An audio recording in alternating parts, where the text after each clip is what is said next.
సంవత్సరాల తరబడి government job కోసం వేచి చూస్తున్నారా? కేవలం 8 నెలల్లో మీ కల నెరవేర్చుకోండి. వెంటనే కింది నంబర్స్‌కి కాల్ చేయండి.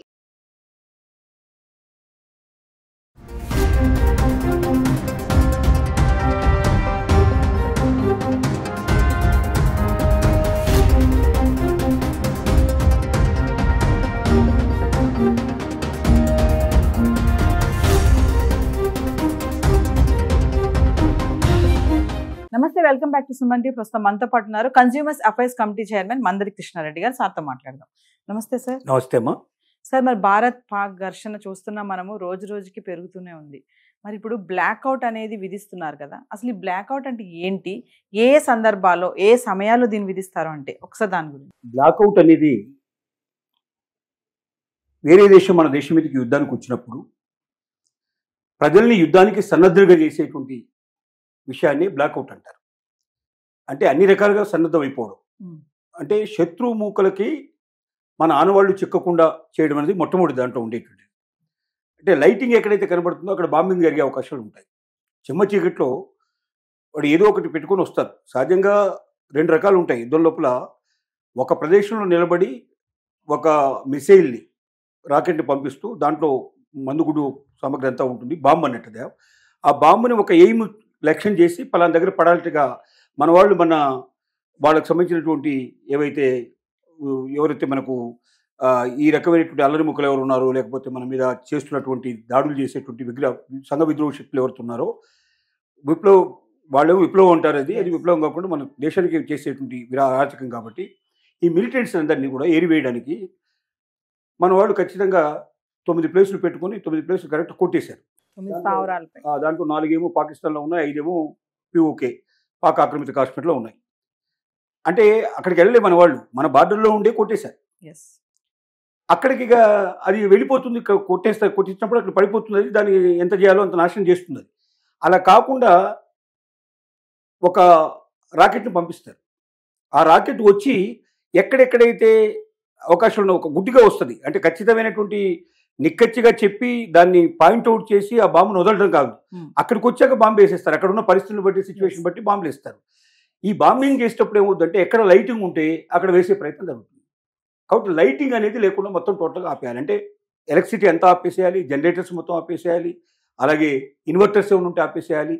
వెలుతురు అనేది లేకుండా చీకటిమయం చేయాలి. అప్పుడు బాంబు ఎక్కడ వేయాలి వాడు తెలియని పరిస్థితి ఏర్పడుతుంది. సిచ్యువేషను వాడు మంచి స్థావరాలను నాశనం చేసేటువంటి అవకాశాలు ఉండవు. అంటే మనకు ఒక పెద్ద నాగార్జున సాగర్ డ్యామ్ ఉంది. డ్యామ్ను ఒకసారి కొట్టేశాడు అనుకోండి, దానివల్ల వచ్చేటువంటిది కోటాను కోట్ల రూపాయల నష్టమే కాకుండా ఈ వాటర్ అంతా ఒకేసారి ఫ్లో అయిపోతే కొన్ని వేల మంది దాంట్లో కొట్టుకుపోతారు. అంటే అతి ముఖ్యమైన ప్రదేశాలని కాకుండా పనికిరాని ప్లేస్లో వాడు వేయడానికి అవకాశం ఉంటుంది. దాన్ని చీకటిమయం చేయాలి. ప్రజలు నిశ్శబ్దంగా ఉండాలి, ప్రజలు ప్రయాణం చేయకూడదు, వీలైనంత వరకు దాక్కునేటువంటి ప్రయత్నం చేయాలి. ఇదన్నీ సన్నద్ధం చేసేదాన్నే బ్లాక్అవుట్ అంటారు. అంటే ఈ ప్లేస్ను బ్లాక్అవుట్గా డిక్లేర్ చేసిన తర్వాత ఎవరు కూడా ఇక లైట్లు వేయడం కానీ, జనరేటర్స్ వేయడం కానీ, అట్లాగే ఇన్వర్టర్స్ వేయడం కానీ, లేకపోతే మనుషులు మూవ్మెంట్ ఉండడం కానీ ఏం జరగకుండా మనుషులు లోపల దాక్కుని ఉండాలి.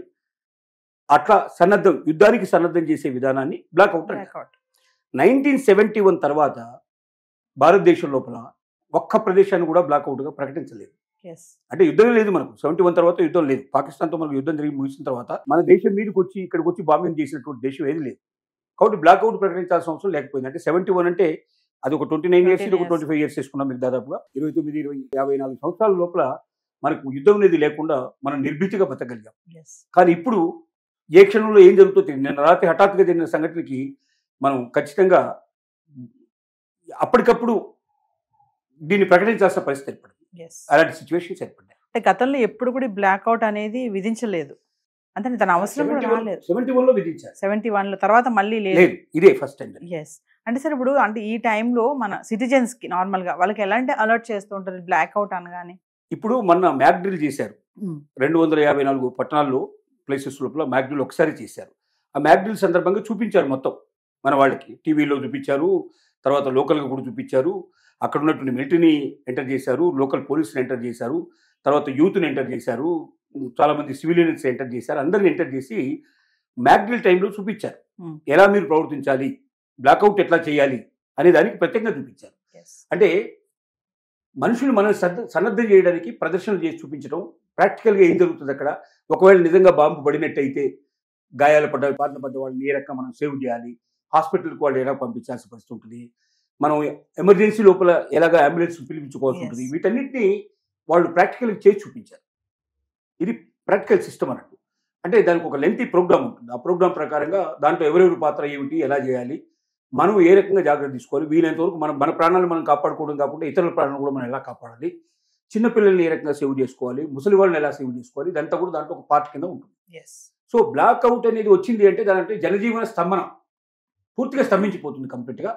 ఎక్కడి వాడు అక్కడే స్టన్ అయి ఉండిపోతుంటారు. చూడండి, ఇప్పుడు మీరు ఒక్కోసారి సినిమాల్లో వాటిల్లో ట్రిక్ చూపిస్తుంటాం మనం, ఎక్కడి వాడు అక్కడ స్టన్ అయిపో ఉంటాడు. అంటే యాక్షన్ ఉండదు, జస్ట్ ఉన్న స్థితిలో ఉండిపోవాలి.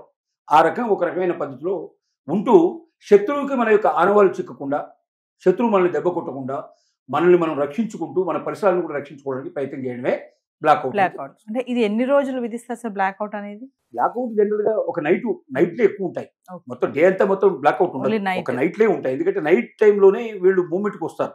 డే టైంలో కనబడితే వాళ్ళని కొట్టేస్తారు కదా. ఒక మిసైల్ కానీ ఒక ఏదైనా మన దగ్గరికి ఒక రాకెట్ మన దగ్గరికి వచ్చింది అనుకోండి, వస్తే ఉంది క్షణాల్లో డే టైంలో కొట్టేస్తారు. నైట్ టైం అయితేనే కనబడడానికి చాలా కష్టం అవుతుంది. కాబట్టి శత్రువుకు దొరకకుండా వచ్చి అటాక్ చేసే అవకాశాలు ఎక్కువ ఉంటాయి. కాబట్టి బ్లాక్అవుట్ అనేది నైట్ టైంలో ఉంటుంది, కానీ డే టైంలో బ్లాక్అవుట్ ఉండవు సహజంగా. అంటే కొన్ని దేశాల్లో డే టైంలో కూడా యుద్ధాలు జరుగుతాయి, అక్కడ బ్లాక్అవుట్ పరిస్థితి ఉంటుంది. అంటే ఇక కంటిన్యూస్ యుద్ధాలు స్టార్ట్ అయినాక డే అండ్ నైట్ నడుస్తూనే ఉంటుంది. ఇప్పుడు ఇక మనం వాళ్ళ బార్డర్ దాటి లోపలికి పోవడం, వాళ్ళు మన బార్డర్ దాటి లోపలికి వచ్చేయడం, ఇక కొట్టుకుంటూ వస్తుంటారు. అంటే ఆక్రమించుకుంటూ వెళ్తుంటారు, మనమైనా వాళ్ళని ఆక్రమించుకుంటూ ముందుకు వెళ్తాం. ఆ టైంలో ఇక డే అండ్ నైట్ జరుగుతుంది. కాబట్టి బ్లాక్అవుట్ ఎప్పుడు ఉన్నట్టు లెక్క. కానీ మామూలు సందర్భాల్లో ఇంకా యుద్ధం పూర్తి స్టేట్లో జరగనప్పుడు, అప్పుడప్పుడే స్టార్ట్ అవుతున్నప్పుడు, ఊరికే ఎవరి సరిహద్దుల్లో వాళ్ళు ఉండి యుద్ధం చేస్తున్నప్పుడు బ్లాక్అవుట్ అనేది జనరల్గా నైటే ఉంటుంది, కానీ డే టైం నైట్ ఎక్కువ ఉండదు. అంటే సరే, బ్లాక్అవుట్ అనేది కొంతవరకైనా ఈ జనజీవనాన్ని సేవ్ చేయొచ్చు అనే దాని మీకు సంబంధించిందేనా సార్? డెఫినెట్గా 100% చేయడానికి పాసిబిలిటీ. ఇప్పుడు నిన్న రాత్రి ఇంత జరిగినా కూడా ఒకటే ఒక మరణం సంభవించింది. ఒక్క మరణం సంభవించింది. ఇంత పెద్ద బాంబింగ్ జరిగి ఇన్ని చోట్ల 15 చోట్ల అటాక్ చేస్తే ఒక్క మనిషి మాత్రం చనిపోయాడంటే బ్లాక్అవుట్ సేవ్ చేసినట్టే కదా వెళ్ళండి. లేకపోతే చాలా జరిగాయి, కొన్ని వేల మీద చనిపోయే అవకాశాలు ఉంటాయి. Thank you sir.